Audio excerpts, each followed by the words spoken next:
Hey everybody, it is Saturday, the 18th of April, 2020, 3 o'clock in the afternoon. Here's your a quick map discussion today. We had a big trough with limited moisture, but impressive dynamics, and that was able to bring some rain and snow to West Virginia, some light showers across the Virginia area, and then as we were looking at yesterday, a line of severe storms that got going right before it reached the Pamlico Sound and the Outer Banks of North Carolina. Look how fast it's been moving. This was just over the past couple of hours. It was over the Outer Banks there, and they had special marine warnings in effect. But now that area of convection is way offshore. And drier air in the yellow, that's the sinking air. You can even see the gravity waves as the wind from the northwest hits the mountains in this confluent flow. Follow the contours here.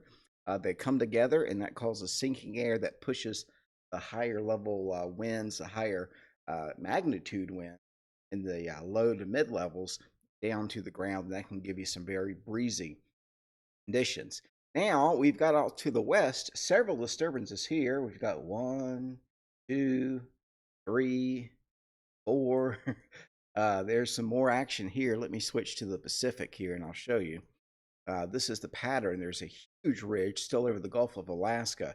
And so you're getting these disturbances are going up and over the ridge and coming back down eastern trough here. That's kept us relatively cooler than normal from Virginia north, been down across the south at times.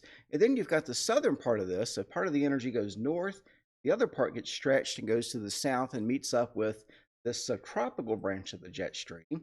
And that's going to be bringing the south quite a bit of rain every few days. And starting with severe weather that'll be developing as early as today. Let's look at the Storm Prediction Center outlook. This is for today. Moved over there. And you can see the effect of this. That's the storm system that already went off the coast of North Carolina. Then back to the south, the stalled front now being lifted back to the north as a warm front. And so we've got the marginal risk of severe weather today with even a 2% chance of a tornado in spots around Louisiana and a 5% chance of wind and hail in that area. Now, as we go to tomorrow for Sunday, another active day forecast for Sunday, the storm chance will be held south this time.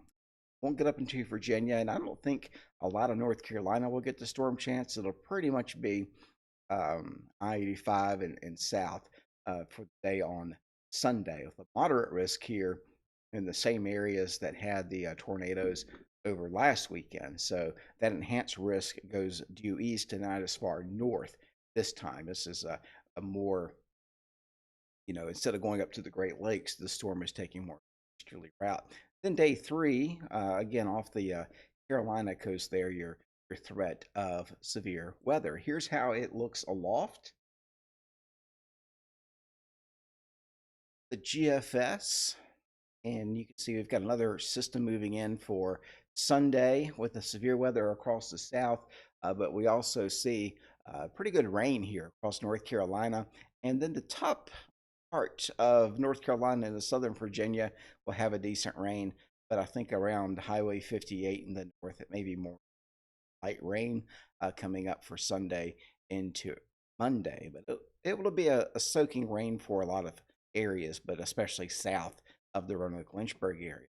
Now, if you look to the north here, you see more in the way of energy here coming out of the northern branch of the jet stream. Again, that ridge is off to the west, but you also see southern branch energy coming through. And if this was winter, we would be seeing snow after snow after snow because it's a good pattern for it.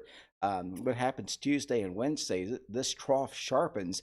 It brings through some more wind, a lot of sinking air coming up with some cool readings again for Tuesday and Wednesday. And then by Thursday, here comes this system ejecting out the shortwave here. This will bring up more Gulf of Mexico moisture, maybe some showers, severe storms with it, at least some heavier rainfall, I would think, in that pattern. And then we follow that up with maybe a brief respite for the 25th and 26th on Sunday. The trough starts to sharpen again and becomes negatively tilted to an upper level low for the 28th of April. And that's a good spot where you can get these upper level lows this time of the year. So we'll have to watch for that because you get a lot of shower and strong thunderstorms with hail and heavy rain and all that stuff. The European is much the same.